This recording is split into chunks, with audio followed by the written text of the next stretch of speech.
All right. Well, it is 7 o'clock sharp. So let's get going. First of all, I want to thank everybody who is on our webinar this evening. I'm extremely honored and extremely privileged that you carved out time out of your busy lives to be here with us this evening. And I want to also acknowledge that you've taken a step to empower yourself through gaining more knowledge. And I have the responsibility of making this hour that we have together to be well worth your while.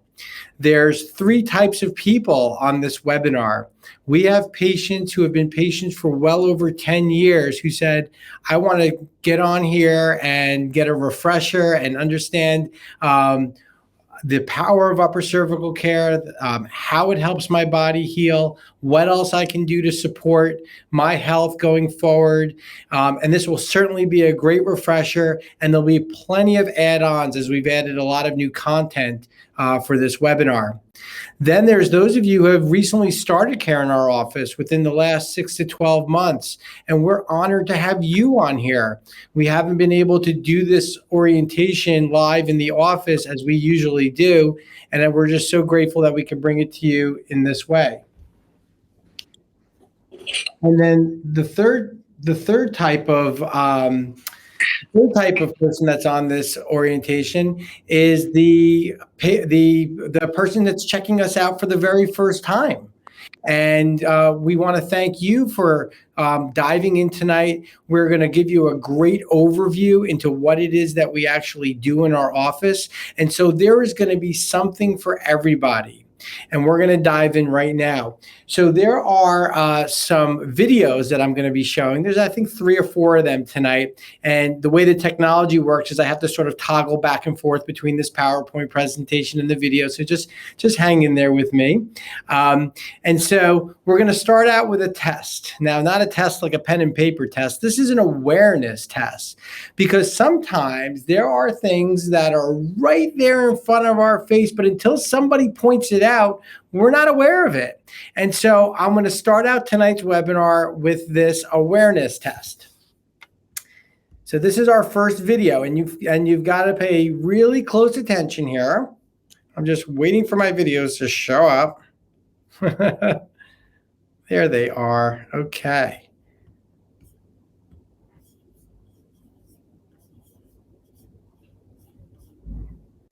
Hello, video. There it is. This is an awareness test. How many passes does the team in white make? Bear with me, people. Go!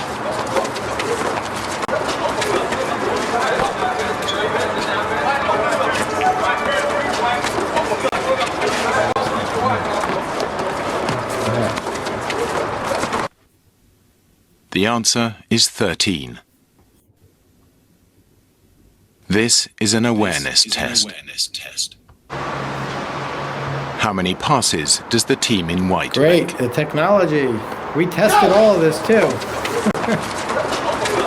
right, hang in. We're going to get it.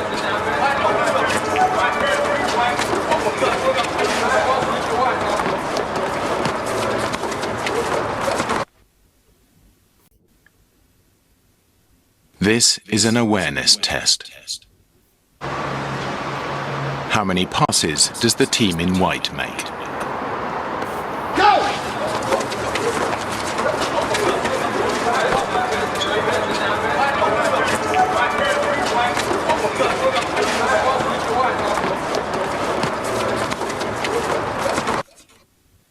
The answer is 13.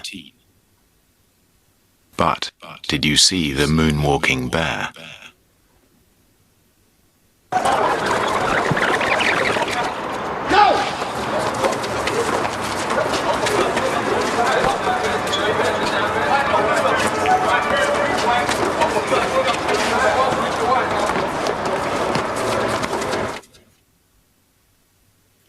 So it's real easy to miss something that you're not looking for. And some of the things that we're going to point out tonight were always right there regarding health, and they're going to be so logical.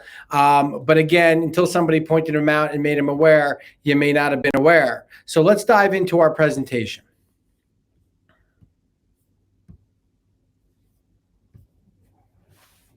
Let me get my face back up there for all of you so you know who's talking to you. There I am. Okay, perfect. Great. All right. So I believe beyond a shadow of a doubt that upper cervical care saves lives. In our office, we've been serving patients for close to 17 years. We've done close to 300,000 visits. We've literally taken thousands of patients through this process. And one of the reasons we're so passionate about the work is because the difference we've seen it make in people's lives.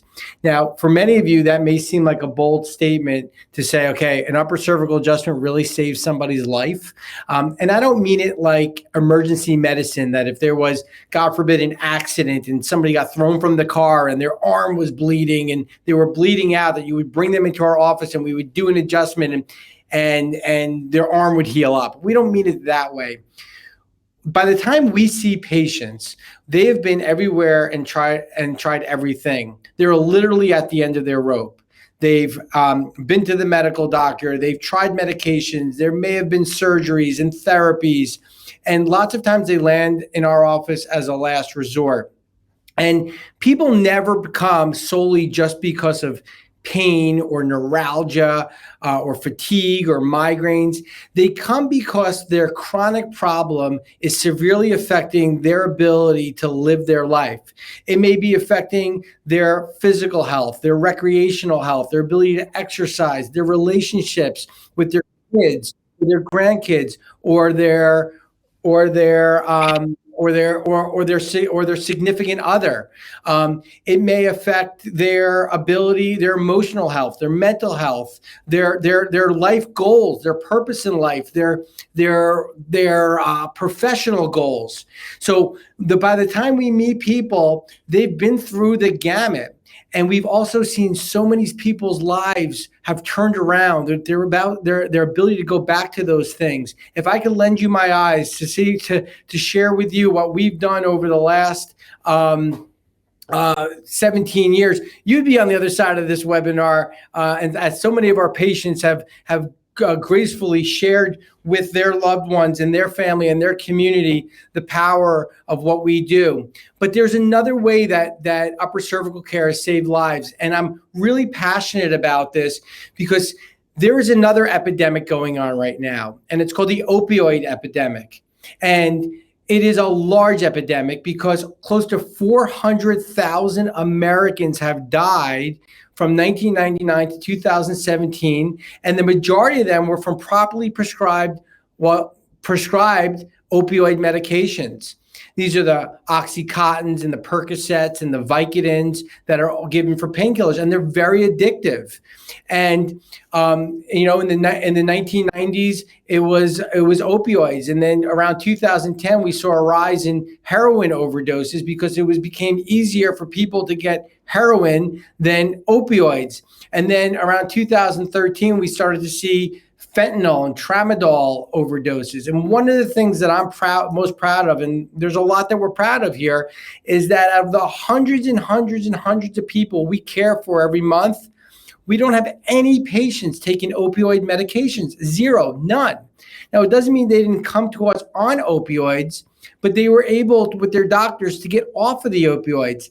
And then I think about how many patients that we care for with some of the worst spines were on that trajectory to end up on painkillers, and we were able to put them on a different trajectory. And then the saddest thing, and that I think about all the time, is how many of these 399,000 people would still be here if they had found an upper cervical office similar to our own. How many of those, and these are mothers and fathers and aunts and uncles and cousins and sisters and brothers. Most of the time when I do this lecture in front of a live audience, everybody in that audience knows somebody who's been affected by the opioid epidemic. So as we go through this presentation tonight, you're going to get a lot out of it, I promise you. But keep in mind that this presentation may not just be for you.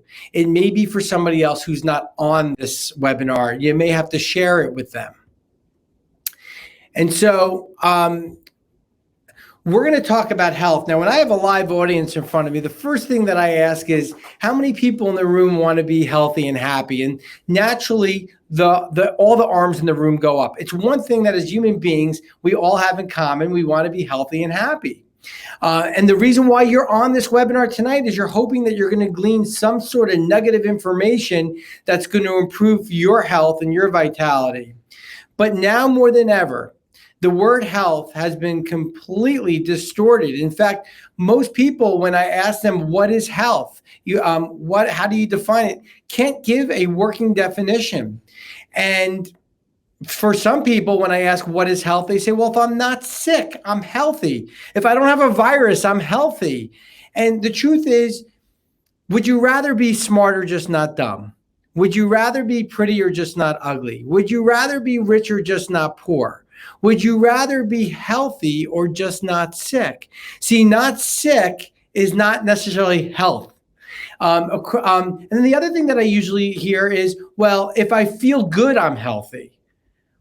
How you feel has very little to do with your health. Believe me, I want all of you to feel good. I want to feel good. I want my family to feel good. I want my friends to feel good. I want my team here at Upper Cervical to feel good. But how we feel has nothing to do with our health. Think about it. You can have a virus and feel good and not even know that you're passing it around. You can have, God forbid, cancer, heart disease, stroke, diabetes, hypertension, AIDS, osteoporosis. These are terrible conditions that people have, but it doesn't necessarily mean that they don't, because they don't feel them, that they're healthy. In fact, a lot of people don't find out they have that condition until they go for a test and a doctor tells them, you've got a problem. And on the flip side, someone could slip off a curb, twist their ankle, break a bone in their foot. It's terrible pain, but it doesn't necessarily mean that they don't have their health. So just looking at how we feel to determine whether or not we're healthy is a very incomplete strategy. And it's one that we've been sold by many of the advertisements that said, hey, when you don't feel well, when your sinuses are congested, take this pill and you'll be running through the flowers again. And so what I did is, instead of coming up with my own working definition of health, even though I have one, I went to the dictionary. And Dorland's Medical Dictionary defines health as a complete state of mental, physical, and social well-being, and not merely the absence of disease or infirmity. So not just because you don't have a disease or infirmity doesn't necessarily mean you have health. And there's nowhere in that definition where they talk about feeling good or no pain. So look at this definition: a complete state of mental, physical, and social well-being. Who nowadays has that? It's a utopic definition. But, I look at this definition as sort of like education. We all aspire to be more educated than we are. We all have a level of education that's greater than a lot of people in this world. But we can have a greater level of education. The same thing with health. You don't wake up one day healthy, but I've got news for you. You also don't wake up one day sick. They're both processes. And so we have a level of health that's greater, thankfully, than people that are in the hospital right now. But could we all have a level of health that's greater than where we currently are? Absolutely. It's not a destination. Health is something that is ongoing, that we're constantly working towards. According to Webster, health is a condition of wholeness in which all of the organs are functioning 100% of the time. See, when you look at this definition, it's a condition of wholeness in which all of the organs, we can't do anything about the organs that were removed. We can't do anything about the time that has come and gone. The key to health, and the thing that you can change, is the word function. The word function is critical. When your body is doing what it's supposed to do, when it's supposed to do it, that's when you are healthy, when your body's ability to adapt. When we go out for a run and we're putting our cardiovascular system under a demand, and it responds by raising the blood pressure, raising the heart rate, getting blood into the skeletal muscles. And then when we're done running and we don't need that anymore, the heart rate comes down, the blood pressure comes down, the blood comes back out of the muscles. That means the body is functioning. It's like a thermostat. It can read what it needs and it responds. But it's really interesting, because if the thermostat in your home right now broke, it would start to get really cold in your house. you wouldn't look outside and blame the outside. You would look at the mechanism, the thermostat, and go, honey, can you check the thermostat and see if it's working? And so when our health goes off, when our sugar goes off, our blood pressure, our cholesterol, people look to the outside for an answer, but the answer is always on the inside. And that internal mechanism, that function, we're going to talk about where that comes from in the body. Now, there are two systems of care in our society, in our culture. And God knows there is a fire burning right now in our society when it comes to the health crisis that we find ourselves in. There's always been a health crisis. Before the virus, it was obesity and high cholesterol and high triglycerides and high blood pressure and metabolic syndrome. Right now, people naturally and rightfully so are focused on a virus. But what's happened is we've mistaken healthcare for sick care. So, for example, ladies, if you go for a mammography and God willing, it comes back negative, what do the doctors say? Come back in 2 years and let's see if you have cancer. And you may say to yourself, well, what should I do between now and 2 years from now so that I don't get cancer? You're not going to get that answer in the sick care system. You can't wake up one day saying, I feel great, I'm going to call my medical doctor and go in. Like, they'd laugh you off the phone. See, I kind of look at medical care as the fire department. If your house is on fire, who do you call? You call the fire department. And what do they show up with? They show up with their axes and their hoses. And if they get there in time with their axes and their hoses, the drugs and the surgery, they chop through your front door, they hose down your living room, they hose down your kitchen, they break through the wall because they can't go through the hallway. And hopefully if they've gotten to your home in time, with their axes and their hoses, they save your home. Thank God we have fire departments. But after that fire is put out, who do you call the next day? Do you call the fire department back and say, hey, can I have some more axes and hoses, please? No, but people do that. People go back for more and more and more and more. And so what you do is you call the contractor. And the contractor comes in and they don't have axes and hoses. Contractors have ladders and nail guns and paintbrushes. As upper cervical wellness doctors, we're contractors. We're not the fire department. And so what happens is the fire department looks at the contractor and goes, well, that's so silly. You can't put out a fire with a nail gun, a ladder, and a paintbrush. And what we say is, we're not trying to put out fires. These houses aren't spontaneously combusting. What we want to do is get into the house before there's a fire. We want to check the foundation, check the electrical wiring, check the roof, teach the homeowner where fires come from and how to prevent them. Now, do we need a fire department in our culture? Do we need a sick care system? Yes, and we need it more now than ever. And thank God we have them, and they do amazing things, and they are heroes. Do we need contractors, and do we need a healthcare provider that can check the foundation, check the wiring, and educate the homeowner? Absolutely. And we, as a culture and as a society, have to know who to call when.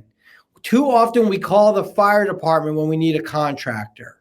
So it's important to distinguish between those two things, the sick care system, which we need, and a true health care, which we provide.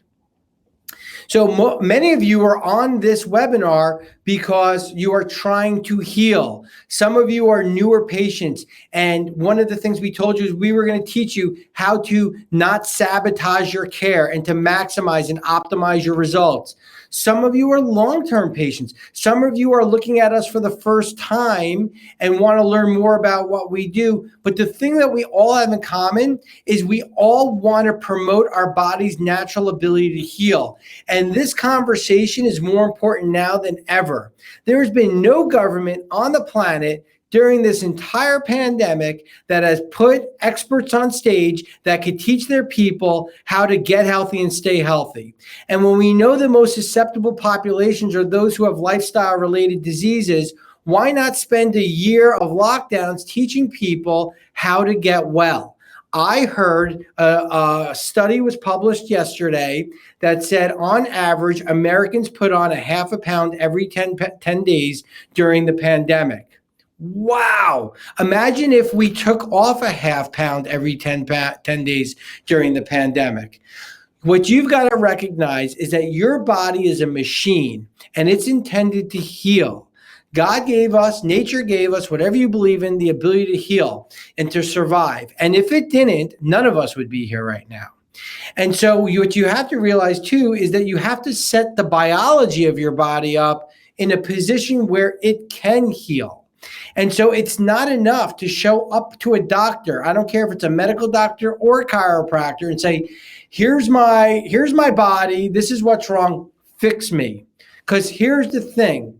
Doctors don't fix patients. Patients fix patients. Doctors can help facilitate the healing process, but the way you show, look, none of us are going to get out of here alive, okay? And the way we're all going to face health issues and challenges at some point. And how we show up to that race, how prepared we show up will determine the outcome. And if you didn't prepare, no problem. It's never too late to turn it around. So there are things that you can do right now. And one of the reasons we don't do anything is because we don't know where to start. I am going to boil down 20 years of knowledge, information, experience, and education into very practical steps that you can do to promote healing in your body. The first thing is you got to get your food right. You got to feed the machine. If you had a $250,000 Ferrari, you wouldn't put bad gas in it and expect it to perform. Your body is a lot more complex than a Ferrari and worth a heck of a lot more. The first thing your body needs is hydration. If you're in pain and if you're tired and excuse me, and if you're inflamed, you need to drink water. And I'm going to do that right now. Here's the problem. If you don't drink water, you actually don't feel thirsty. Your thirst receptors desensitize. Those of us who are drinking throughout the day are always feeling thirsty because we have sensitized those thirst receptors.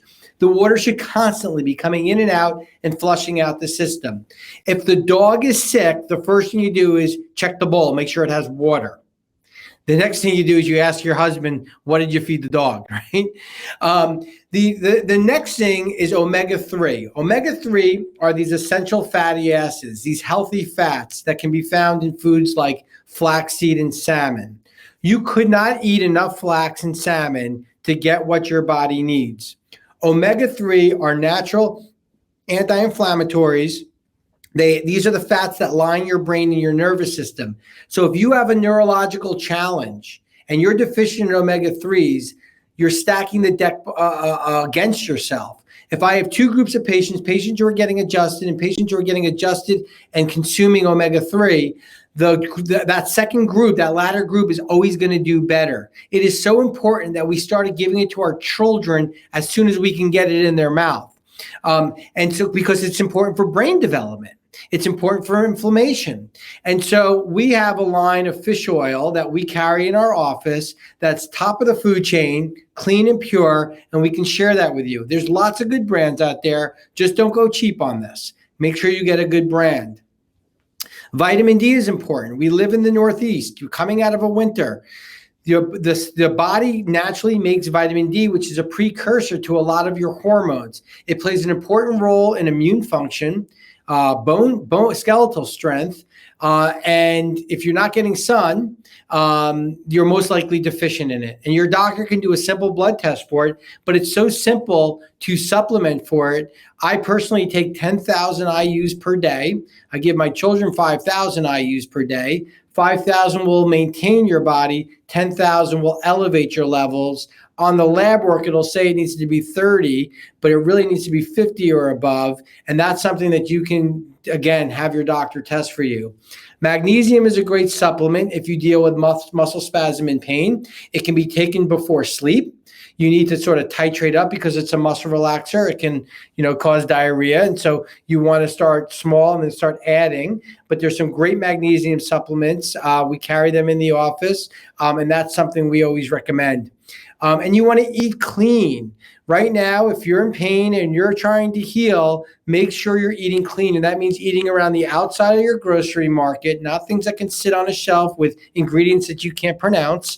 You want food that in the form that God made it, excuse me, out of the earth or out of a tree. And there are foods that really should be eaten organic because they have high levels of insecticides and pesticides. And I get it. Eating organic costs you 30% more, but you're either going to pay the doctor or pay the grocer. You might as well pay the grocer. And you can Google the Dirty Dozen, and those are the 12 fruits and vegetables that should be eaten organic. Then the Clean 15, you can eat conventionally. They have the thicker skins like bananas and avocados and cantaloupe and things like that. Proper rest and sleep is important. How many of you have forgotten to charge your cell phone and then halfway through the day, it doesn't make it through the day?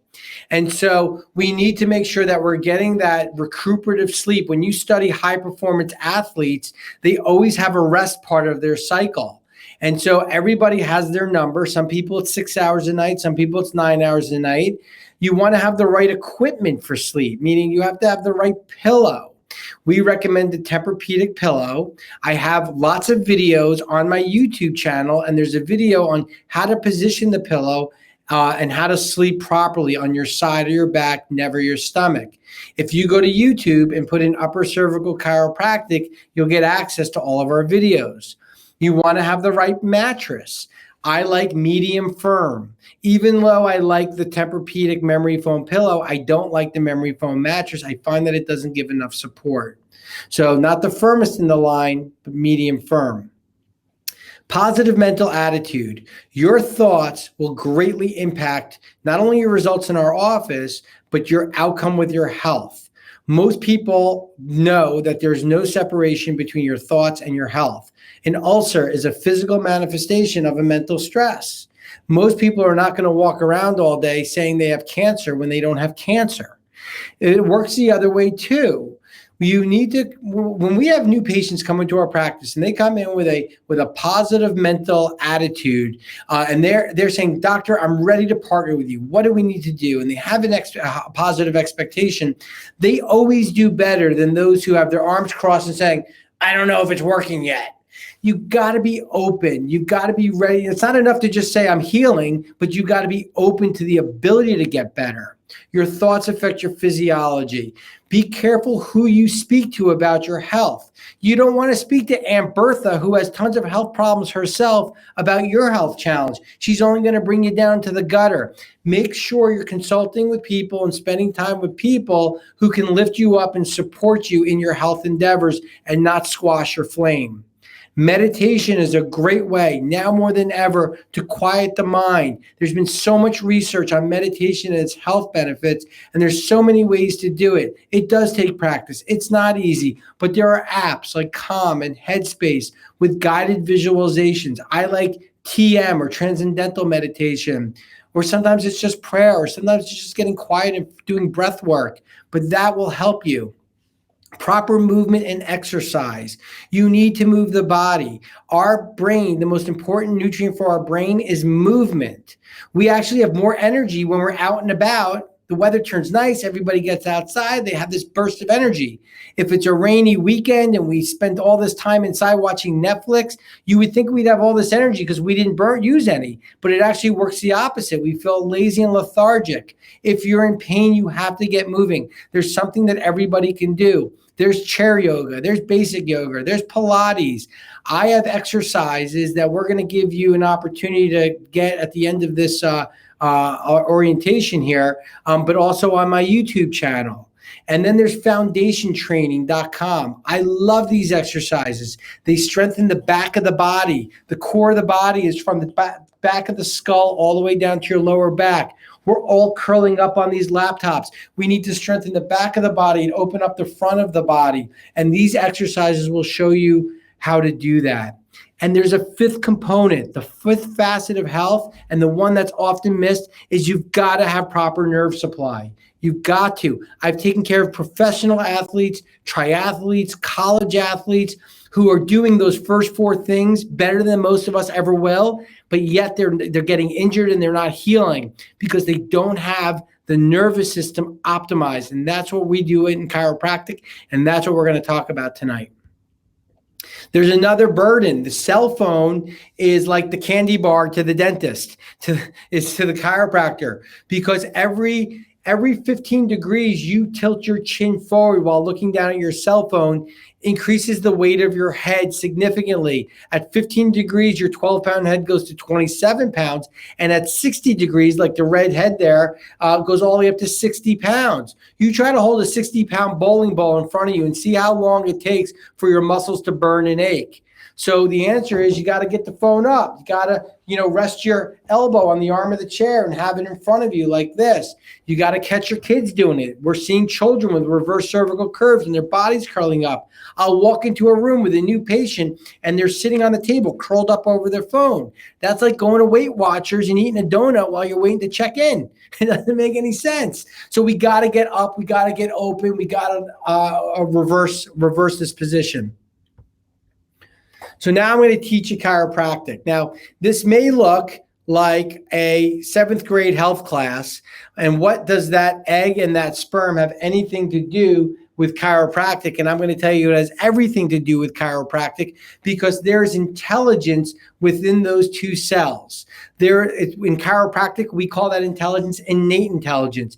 Think about it. These cells are microscopic. We can't even see it to the naked eye yet. It has all the information encoded within it to make us. That's a miracle in itself.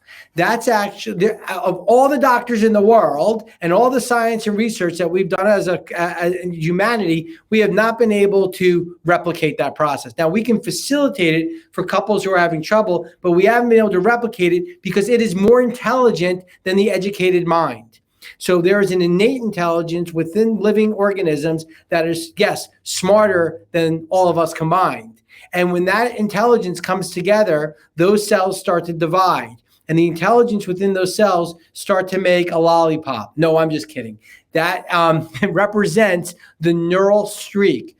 If you saw an ultrasound of a baby, an embryo within its mommy at 8 weeks, you would see a comma. And that comma is the start of the brain and the spinal cord. The nervous system is the first system in the body to form.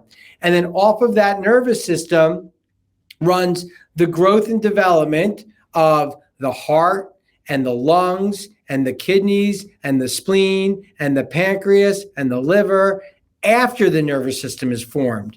And then God or nature, whatever you believe in, was so intelligent that that nervous system is the only system in your body encased in bone.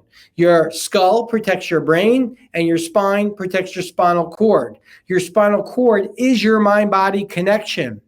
And what's really unique about the spine is it's a column. It gives us the ability to be upright. That's what the curves do in the spine. We're the only animal that can stand upright.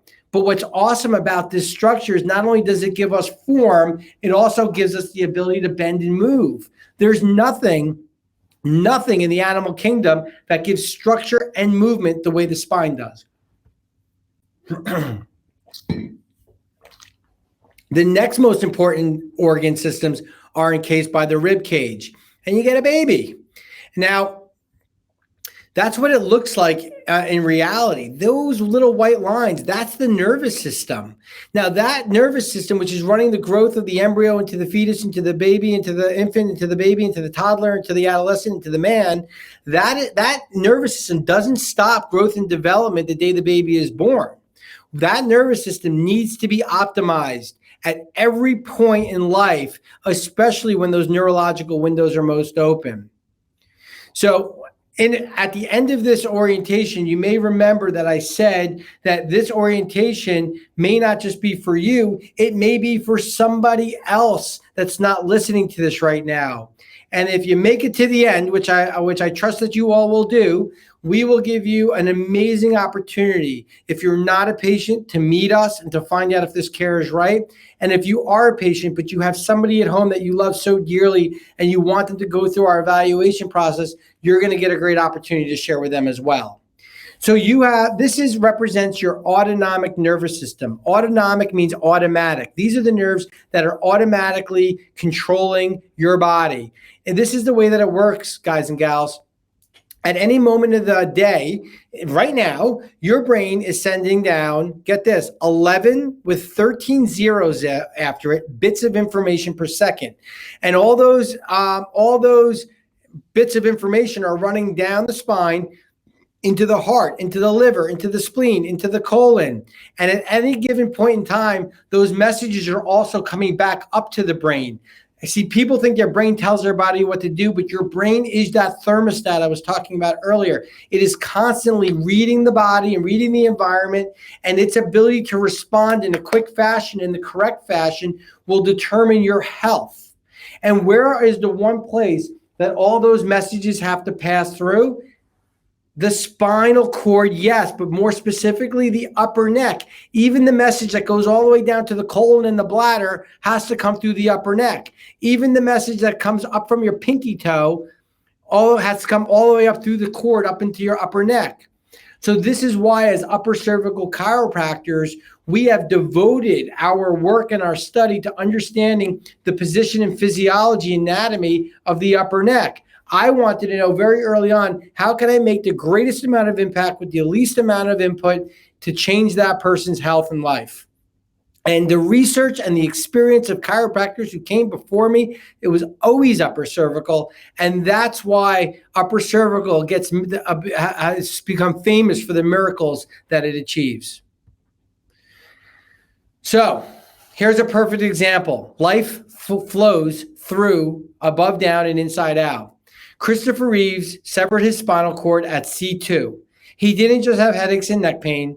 He ended up losing the ability for his entire body below that point to function properly. He lost the movement of his arms, his legs. He needed a machine to breathe for him. And ultimately, Christopher Reeves, in this tragedy, lost his life much earlier than he should have ever have.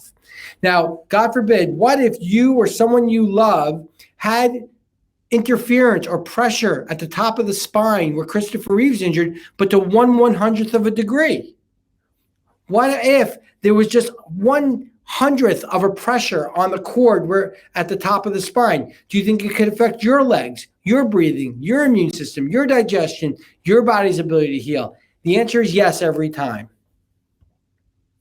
So this is how the nervous system is set up. There are two parts to your nervous system. You have the tiger, which is known as the sympathetic or fight or flight. That's what God gave us to protect us at times of stress. And then you have the parasympathetic. Think of a parachute just floating down the sky, nice and slowly to the ground. Now think about your nervous system over the last 12 months. Do you think you've spent more time in tiger mode or parachute mode?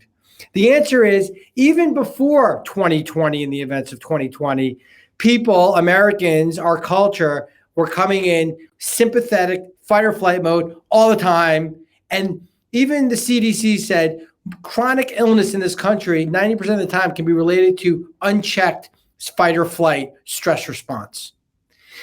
Here's what happens.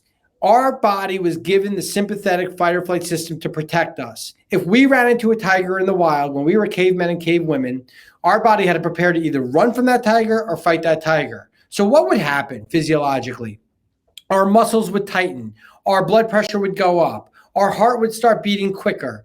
Our body would dump sugar and cholesterol and triglycerides into the bloodstream to prepare us to fight. Our thyroid would slow down. Our digestive tract would empty first, and then it would shut down. Our immune system would get suppressed because we don't need an immune system or even a libido at the time of facing a tiger. Can't you see that the chronic illnesses in our country, whether it be high blood pressure, cholesterol, sugar, tightened muscles, fibromyalgia, narrowed focus, loss of memory, decreased libido, altered digestive function, is all normal physiology at times of stress? The challenge is our tiger never went away. Our tiger is always there. So your body thinks it's fighting, and it's the constant barrage of the news and our relationships and financial stressors and health stressors that are putting that body into that chronic fight or flight. And the opposite of that is the parasympathetic, when we can rest and we can digest and we can recharge and we can heal. And that's where we need to be operating from. But you need to take conscious control of your nervous system. You need to protect how much tiger comes in, and just allow, and I'm not saying put your head in the sand, but you gotta set up a barrier to how much of that comes into your nervous system. And you've got to take action steps to put your body in a place where it can rest, digest, and heal.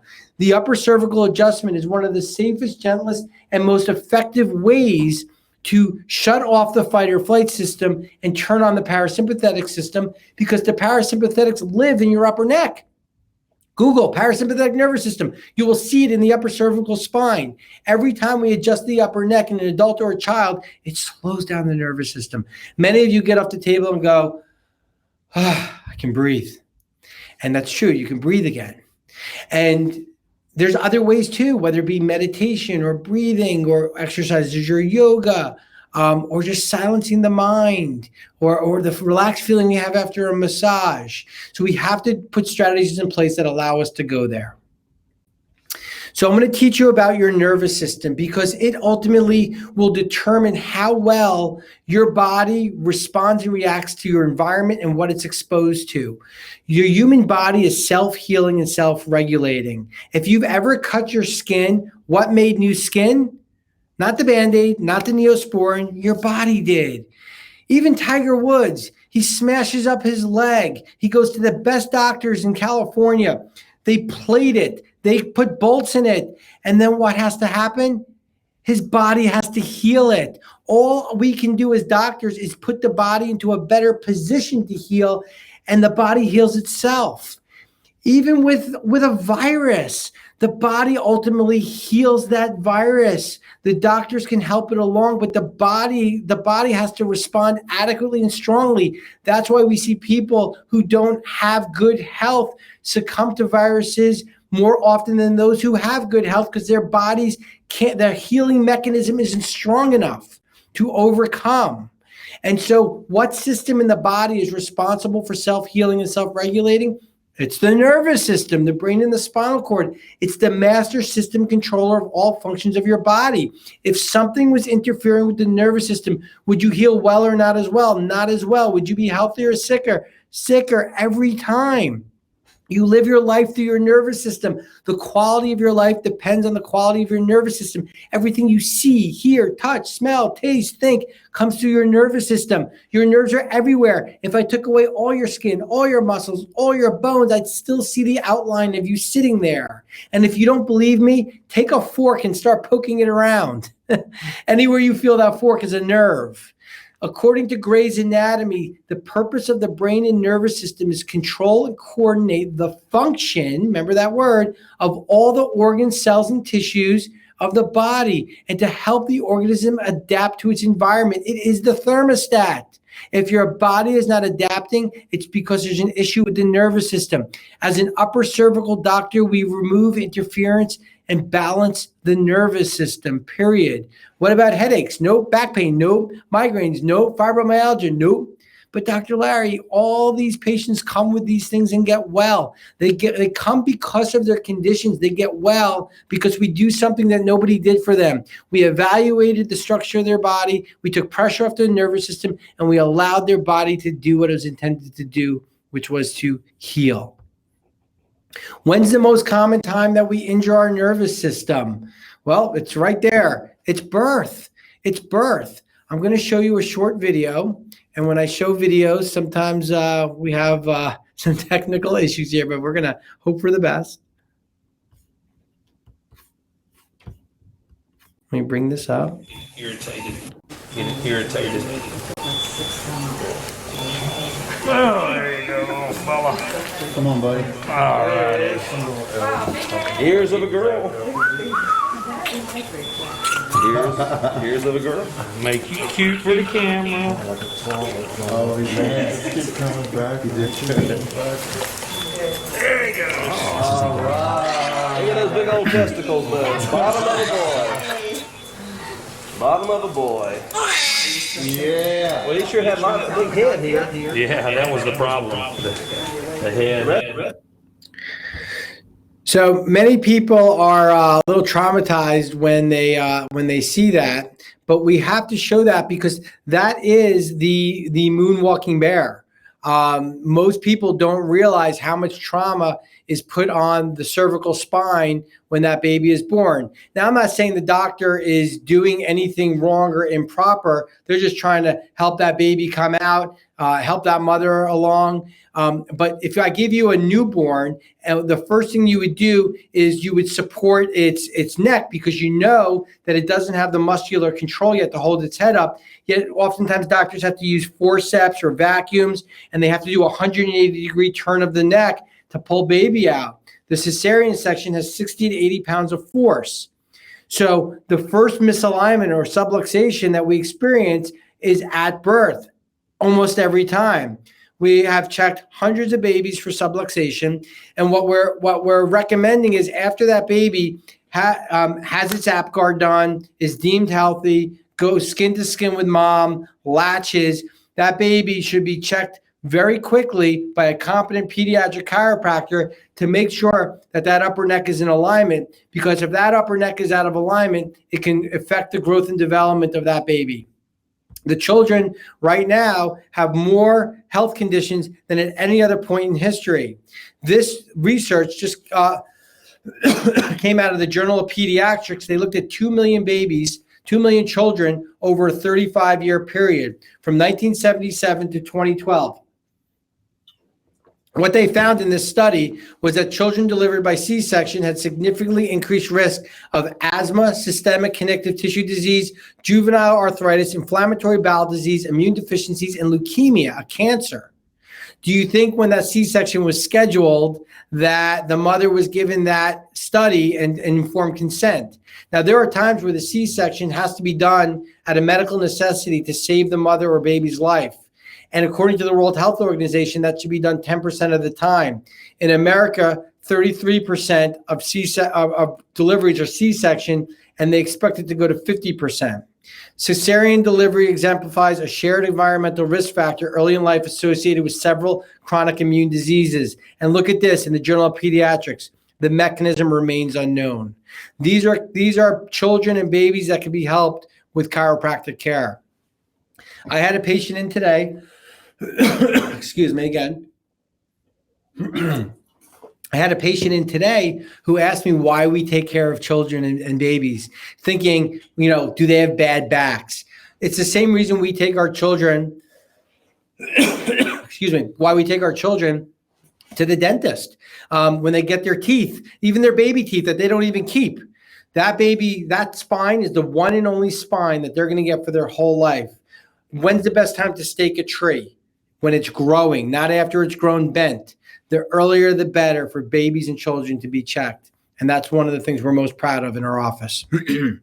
So I ask you, is your body designed to be healthy? Of course it is. Why would nature make something designed to get older and sicker and need more and more intervention? If the body breaks down, the body's going to start to break down, and the structure of the body will determine how well the body functions. Let me explain.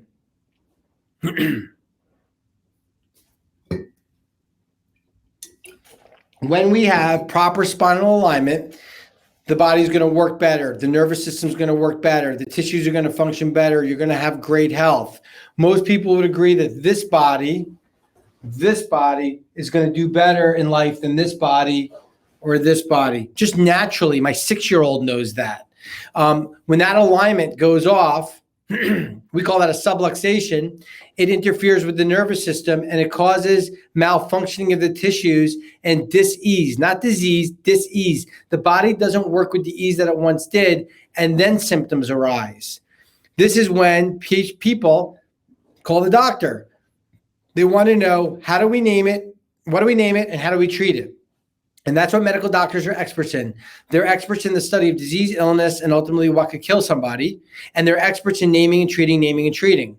And as a doctor of chiropractic, we're the only licensed professional primary care physician to detect and correct subluxation.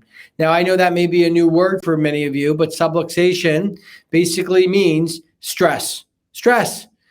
Who on the other side of this webinar has stress in their life? I think everybody would be raising their hand. And stress comes in three forms. Physical stress. Nobody has physical stress because nobody's at home working virtually. Think of our children. Everybody has a Pilates reformer in their living room. Everybody's working out 5 to 7 days a week, and they have a trainer named Rolf. And nobody has mental emotional stress because they're not living through a pandemic. What about relationships and finances and work and the news? And what about chemical stress? We all live in New Jersey and breathe the clean New Jersey air and drink the clean New Jersey water, and we're never exposed to any pesticides, insecticides, or chemicals. Let's face it, our bodies are constantly inundated with stress, and that's hitting the nervous system, and that's causing interference in the nervous system. Now, it doesn't have to be a physical trauma. It doesn't have to be a car accident or a fall off a horse. Most of the time, 66% of the time, it's the mental emotional stress, the relentless mental emotional stress that puts the body into a subluxated or an interfered with state.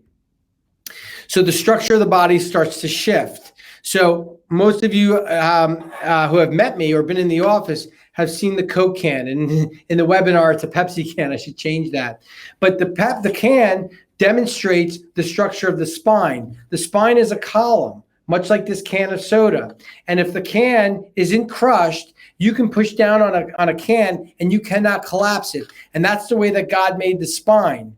But here's the thing. If I took a football hit from the right, my body goes to the left. If I got in a car accident, God forbid, from behind, my body's going to go forward. If I get out of the chair, the airplane seat, and hit my head on the bulkhead, my body can't go down. So what it does is it turns.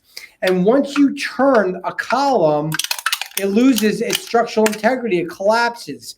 What that shows up is as a high or low shoulder, a twisting of the body's framework. There's no symptoms. A trained chiropractor, now you will see that in your loved ones. You'll see a tilting of their head, a low shoulder, maybe their belt is running on an angle. Then it leads to abnormal movement patterns, but there's still no pain yet. Then it leads to a progressive wear and tear where the disc inside those two bones, the soft cartilage pad, starts to rub out. When it rubs out enough, the nerve starts to get pinched. Then the person goes to the doctor. They get an x-ray or an MRI, and the doctor goes, there's your problem, L5, C5. You have a disc herniation and a pinched nerve, and it's part of the normal aging process. And I go, baloney, how old is L4 or L2 or C4 that doesn't have it? It's all the same age. How many people get a left knee replacement, but they don't need a right knee replacement? Those knees are the same age. The joints wear out unevenly based on the mechanical stressors placed on those joints. And by the time you see it on an x-ray, it's a minimum of 10 or 15 years in the making. And by the time there's bone growth and spurs and stenosis, you're talking 20, 25 years in the making. And sometimes the symptom just showed up that week. And so the best time to intervene is to go in early and detect it and correct it. And here's the thing. I know a lot of spine specialists and I know a lot of chiropractors. There is nobody looking at the entire spine as one unit. If you think about it, you may have had a neck x-ray somewhere or a lumbar MRI. They never looked at your thoracic spine and they treated your neck and back as two different body parts. How ridiculous is that? That's like saying your right side of your heart and your left side of your heart aren't even connected. That's like going to a dentist and they only x-ray the top of your mouth. We are the only ones standing people up, taking x-rays, understanding the trauma that happened to their spine, and going back to the initial trauma that broke down the spine, that led to the abnormal movement, that led to the wear and tear, that caused the disc herniation, that led to the pain, pinched nerve, and then the pain. If you want to go home, you got to go back the way you came. And That's what we do differently in upper cervical care, specifically the QSM3 care that we do in this office. Nobody's doing it. And nobody in New Jersey is doing this work. I know that for a fact. And so when we look at the spine and the collapsed spine, some of you are here when we meet you. Some of you are here. Some of you are here. But even if we start to do our work, we don't push into this. We decompress it. Will this Coke can ever be as good as Coca-Cola made it? Never. But wasn't this better than this? And if we can get it here and then keep it here forever, isn't that wonderful? And so this is the process. Spinal degeneration is a process. We can take your x-rays and tell you how long ago this all started. And it starts to look like this. We have a saying around here that grandma never got taller because gravity, people are worried about viruses and gluten. What you need to be worried about is gravity. Gravity is compressing the spine. If you look at that lady all the way to the right there, you know what that's doing? That's putting pressure on her heart, on her lungs. It's shrinking down the size of her thoracic cavity. When's the best time to get someone up and open? Early in the process, but it's never too late. In fact, probably before this young man on the left, when there's a little baby, like I was talking about earlier. We can't take phase 3 degeneration and make it phase 2 or phase 1, but we can definitely retard it, slow it down, and stop it. There are many patients, some of you on the other side of this webinar, who we've re-x-rayed at 5-year, 10-year, 15-year intervals, and we can see that the process has slowed down or stopped. That is worth its weight in gold because that's going to help you maintain your independence as your years go on. Without care, it could look something like this. This is a lady that we met from East Stroudsburg, Pennsylvania.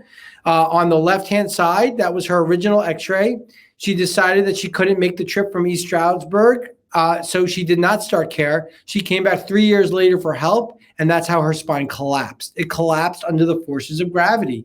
The hip imbalance on the right there got a lot bigger, and then the body had to compensate so she wouldn't fall over, and it bent on itself. So we want to get to this early. With care, this is a little 10-year-old, 6 years old at the time, little boy who was experiencing allergies, really bad allergies and skin issues. He had a 10.5 degree bend in his spine. And what is this? This is 3.5 months later. That bend comes out. Boy's spine goes straight. Immune system starts to work better. Where would he have ended up if he didn't know about our care? I don't even want to know that. And they wouldn't even relate any of his issues to his spine. We put him on a totally different trajectory. And this is what we do. We take before and after films to verify how that body is moving along. The technique that we do in our office is called QSM3. I'm very proud of it because it is one of the more progressive forms of methodologies of chiropractic. A lot of chiropractic methodologies, and there's many great ones that do amazing things for people, haven't continued to progress. Every branch of healthcare progresses. Many chiropractic techniques stopped progressing. QSM3 is constantly progressing because we're continuing to study it and work on it. The founder, my mentor, who trained me 20 years ago, developed it. Many of you who have been patients for years and years have seen how the work has morphed through the years, how it's expanded, how it's changed. We measure the entire body posture. After a careful evaluation, consultation, analysis of the x-rays, it's a gentle contact along the side of the neck. So we will put the patient on their side. This is your skull, and this is your spine. There's a very unique bone at the top of the spine called the atlas. The atlas is named after the Greek god that held up the world. It holds up your world, and it's your mind-body connection. Your brain meets your spinal cord right through this hole here. That vertebrae weighs about 12 ounces. I'm a 180-pound, pretty strong man, and it doesn't take a lot of force for me to start to move the spine. And again, we're not compressing the spine. The spine is already compressed. It's like a spring. It needs to be released. And with you lying on your side and with very gentle contact at various points throughout the spine, throughout the cervical spine, we can release the entire spine. Even though we just touched the cervical spine, it impacts the whole column because everybody knows the neurology at the top of the body controls everything down at the bottom of the body. It's a full spine adjustment. If the doctor puts medicine in your arm, they're not an arm doctor. They're just using it to get to your bloodstream. We're using the top of the spine to get to the central nervous system. And the goal is to decompress, open the spine up, take that grandma from here back to here, take that young student who's curling over his laptop playing Minecraft back to here with the work that we do. We are anti-gravity. We also assess the nervous system. There's a neurological component when the spine goes offline. We use technology certified by the Space Foundation in the research on astronauts to monitor the function and progress of our patients. We know that our work directly affects the brain. We see so many patients who suffer from post-concussion syndrome, traumatic brain injury. We get referrals from JFK Neuroscience Center, Hospital for Special Surgery, seeking upper cervical care because we know that you cannot have a head injury without having a neck injury. We also know that when we adjust the upper neck, we impact the brain. Dr. Raymond Damadian is the inventor of the MRI unit. He is the Thomas Edison of medicine. He invented a newer MRI unit several years ago called Phonar. It's video MRI. Instead of the snapshot MRI, which is a picture, this you can actually see the flow of fluid coming down and around the brain. And they started putting ex-NFL football players and patients with ALS, Lou Gehrig's disease, and MS and Parkinson's in this machine. And he started working with an upper cervical doctor in upstate New York, Dr. Rosa. And what they found 100% of the time, that every single one of these patients with these neurological diseases had a misalignment in the upper neck that was blocking the flow of cerebral spinal fluid. And the cerebral spinal fluid is what cleans the brain out. And if that fluid sits there, those proteins eat away at the brain. So I'm flipping through the channels during the Super Bowl, and I go to ESPN, and they have a documentary on upper cervical and its effect on Jim McMahon. He was the 1985 Super Bowl champion Chicago Bears quarterback. And during that era, they were getting smashed. And you're going to see his story. So many of his teammates ended up committing suicide because of the post-concussion syndrome. And you're going to actually see him get an upper cervical adjustment and see his brain change. So I'm going to toggle over to a video here. And let me just take a second. We were with Dave maybe 3 months before he killed himself. And to me, he was the same old Dave, other than he was a little more quiet than he usually is. He talked to me. It's frustrating to get in my car, pick up my kids. I can't figure out where school is. I can't figure out how to get home. But I would have never made him stop himself. And then I started the same problems. Bad headache, pressure on my skull. I couldn't see very well. I couldn't talk very well. All I wanted to do was lay down. Because my head was just constantly pounding. The pain had gotten so bad. If I had had a gun, I wouldn't have been here. And these two doctors from New York called me and said, "Hey, we think we can help. We think we know what's going on." I said, "Let's do it." Jim was diagnosed with early onset dementia. He had been complaining about a brain fog, as he described it, as well as he described it, a headache where he felt like ice picking on both sides of his brain. While most concussion studies are focused on the brain, McMahon's team traces the effects of CTE directly to the upper spine, having found that neck misalignment blocked the flow of spinal fluid, pull toxic proteins directly onto the brain. Spinal fluid is white. That's the spinal cord. This is a spinal column. What you're seeing is a narrowing of an opening where the spinal fluid is supposed to come through. Most time when you're having head problems, that's all they look at is the head. These guys were smart enough to at least look below the head, at the neck, and see if there was a problem. They found my problem. They're not going to be able to reverse the damage. Like I said, that stuff was sitting on there for 20 years. How much it ate away at my brain, I don't know. Using detailed images captured by the MRI scans, McMahon regularly receives targeted adjustments, clearing the blockage, restoring the flow of spinal fluid. This instrument is going to generate a gentle mechanical tapping that is just lightly going to put those bones right back into normal position. I had 3 of those machines over. I did that 4 years. Half my practice, half my hand. Going to sit back up. First time they did this procedure, within 2 minutes, it was like the toilet flush. I could feel this stuff actually leaving my brain. My eyes cleared up, my speech cleared up. The left is before, the right is after. So you see how much there is there? See how there's less than here? Instead of all this white stuff being there, you're seeing more brain tissue than fluid. So it's already started to brain. Over the next several days, it'll improve more. What damage is done, it's done. I can't reverse it. What these guys do for me, they keep me from having these bad pains, having these suicidal thoughts, having me function fairly normally while I can.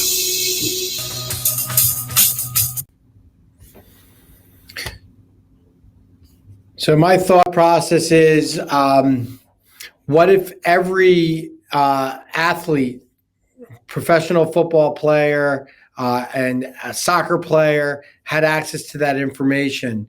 Again, remember what I said. Sometimes these presentations aren't just for you. They may be for someone that you know that is suffering.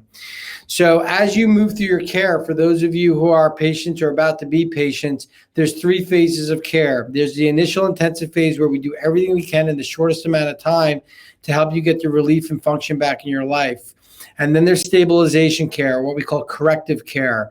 That's where we strengthen and stabilize the spine. We balance the nervous system. We teach you how to reduce the stressors that are recreating the subluxation process, and we create stability in the spine. And then we actually will re-x-ray at the end of that second phase of your care to measure the level of change. And then it makes sense to maintain. Just like if you were to lose 20 pounds in the gym and put on lean muscle, if you were to stop exercising or working out, how long would it take for you to lose those results and put weight on? Very quickly, within 2 to 4 weeks, you would start to be losing your gains. And so maintenance care gives you a strategy to maintain your spinal health, to reduce the effect of stress on the nervous system, to ensure that if there is the degenerative process, that we slow it down or stop it. It's going and you know, I don't like the term maintenance care by itself because it implies that you're a car and we're maintaining you, and that's as good as you can get. I love wellness care. It implies that even in maintenance care, if you continue to work on some aspect of your health, it will continue to improve. And for those of you who are under care, consistency is key.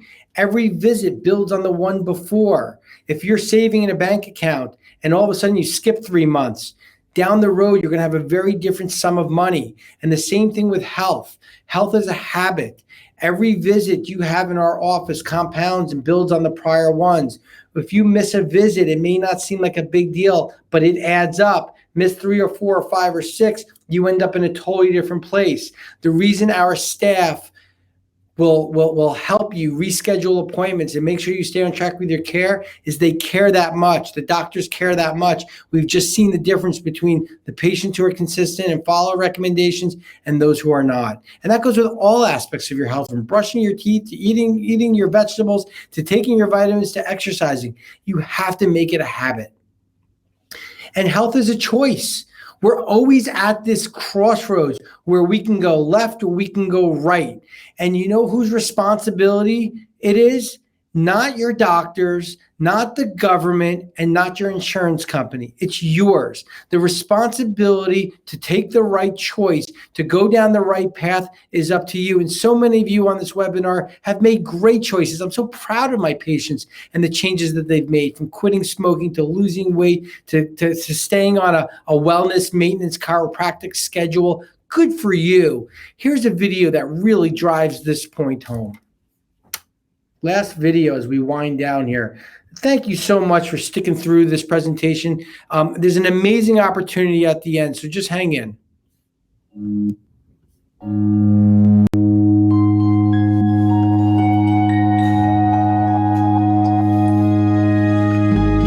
What will your last 10 years look like? Will you be quick enough for a game of tag with your grandchild? strong enough to embrace every moment.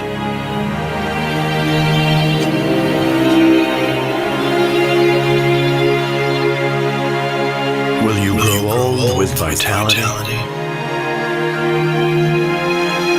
Or get old with disease?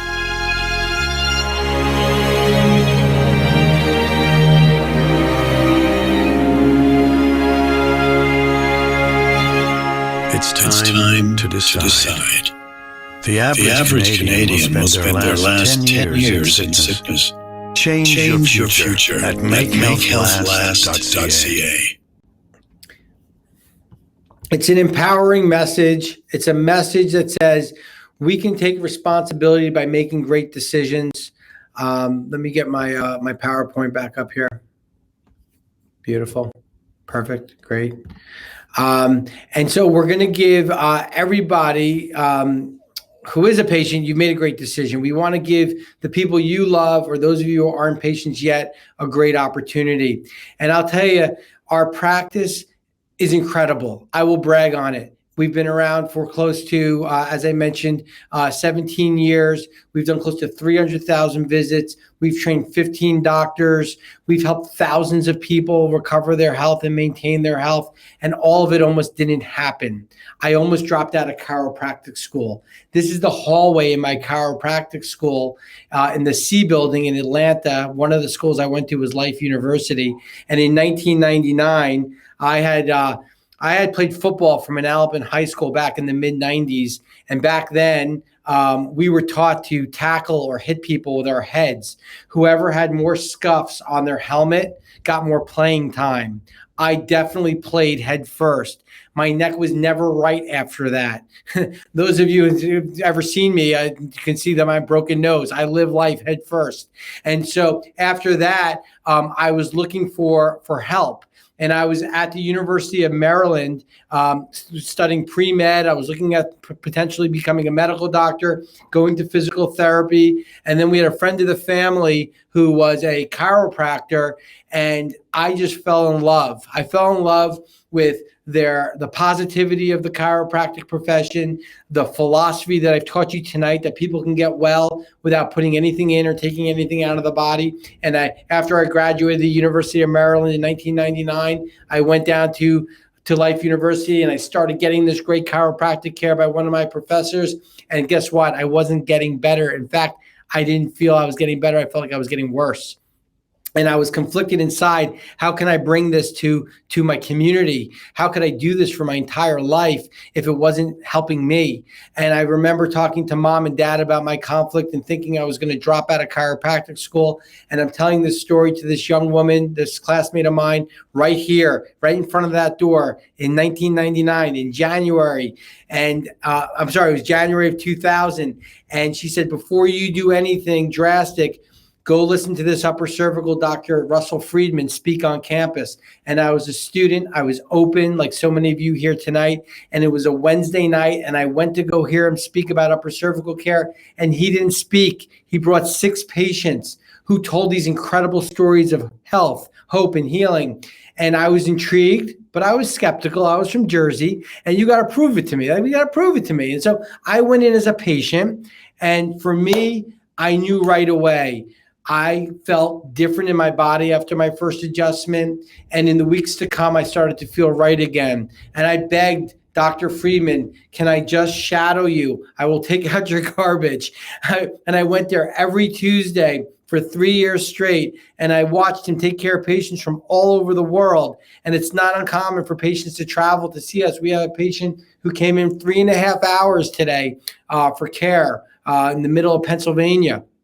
And I look back on that, and to this day, I still don't know who that young woman was, and she doesn't know all the thousands of people that were helped because she had the courage to say, "Whoa, don't drop out of chiropractic school. Go listen to this upper cervical doctor speak." And there's a saying that B.J. Palmer, the developer of chiropractic, once said, "You never know how far-reaching something you say today will affect the lives of millions tomorrow." And so many of you are on this webinar became patients because somebody shared upper cervical with you.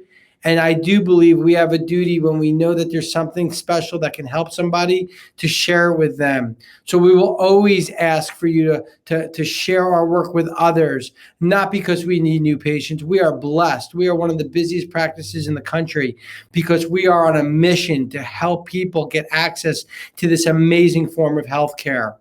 And so we have a gift for those of you who made it through this orientation.